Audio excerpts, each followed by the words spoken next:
राज्य ठिका आउटसोर्सिंग कर्मचारी मान खुशी खबर जो बहुत दिन से अपेक्षा करी आसुथिले जो प्रोटेस्ट करी आसुथिले आपण को प्रोटेस्ट बा आंदोलन करबा को पड़िबा नाही। आगामी दिन रे सेमानकु स्थायी नियुक्ति प्रदान करा जाउछि। जे माने जेउ विभाग रे अछंती सेई विभाग रे सेमानकु नियुक्ति प्रदान करा जिवो।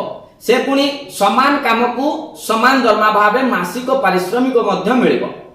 ताले सरकारंकर विभिन्न विभाग रो कार्यरत आउटसोर्सिंग बा ठिका कर्मचारी माने गुरुत्वपूर्ण दायित्व निर्वाह करि आसुचंती।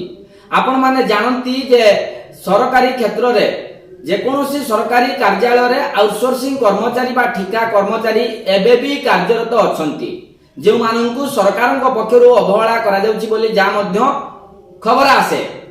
किंतु एही कर्मचारी माने दीर्घ दिन हला जे दाबी करि आसुचंती ता प्रति अणदेखा करा जाउतबा अभियोग मध्य करि आसुतला महासंघ।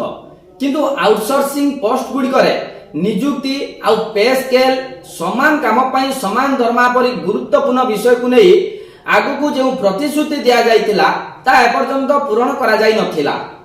नुआ सरकार आसिले नुआ किछि परिवर्तन आनिबे बोली जो आशा रखितिले कर्मचारी बा आउटसोर्सिंग कर्मचारी माने सेमानको आशा रे रहि जाइतिला। किंतु जा फल रे आकु नै विभिन्न जिल्ला रे तीव्र आंदोलन देखा जाउतला। आपण माने जानितिबे विभिन्न जिल्ला मानकरे जिल्लापाल ऑफिस घेराव करूतले ठिका कर्मचारी माने कार्य बंद करूतले, किंतु आपण को आ कार्य बंद करबा पई पड़िबो नाही। एबे सेतिरे मोहर मारिचंती मोहन सरकार आ आपण को आंदोलन करबा को पड़िबो नाही।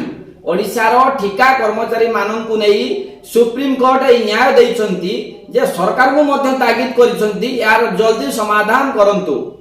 आ विधानसभा चलितबा बेले ठिका आउटसोर्सिंग कर्मचारी माने जो आंदोलन करूथुले सरकार मध्य केवल एक कमिटी गठन करी चुप रहि जाइतिले।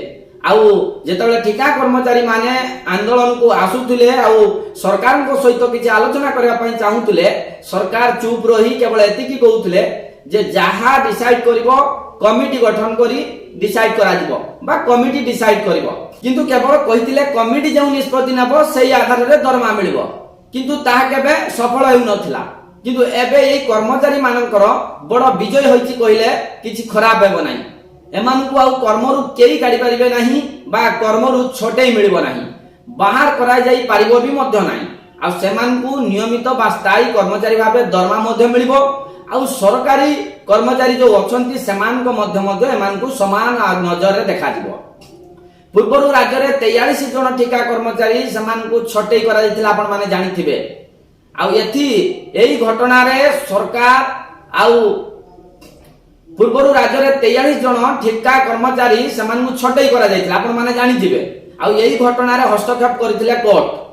आ वर्तमान से छोटै को नै कोर्ट जायतिले आउटसोर्सिंग कर्मचारी माने आ उपयुक्त दरमा सहित सेमानकु केमिति अधारु छोटै न करा जाऊ, सेमानकु समान दरमा मिलू, सेमानकु सरकारी चाकरियांको सहित समान करा जाऊ कोर्ट को अनुरोध करथिले। आ कोर्ट मध्ये सुनिचंती नवेम्बर 29 2024 रे ए राय दैथिले एवं एहा को कायम रखिचंती। एमाने सबु इडिको कर्मचारी आ एही न्याय आसीबा परे आउटसोर्सिंग कर्मचारी को मानक भीतर खुशीर लहरी जदि कहबा देखा जाउची। आ एबे सरकार एवं कोर्ट तांको कथा सुनिचंती।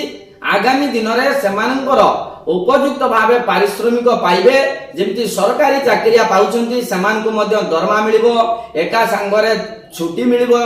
आउ सेमानकु जेमिति सरकारी कर्मचारी मानकु 60 वर्ष परे छुट्टी मिलुची बा रिटायर्ड हेउचंती एमानकु मध्य समान आखिरे नजर रे देखिबो सरकार। आउ स्थायी नियुक्ति पाइबे, कोनोसी सेमानक दरमा रे कंप्रोमाइज हेबो नाही। रहउची, नमस्कार।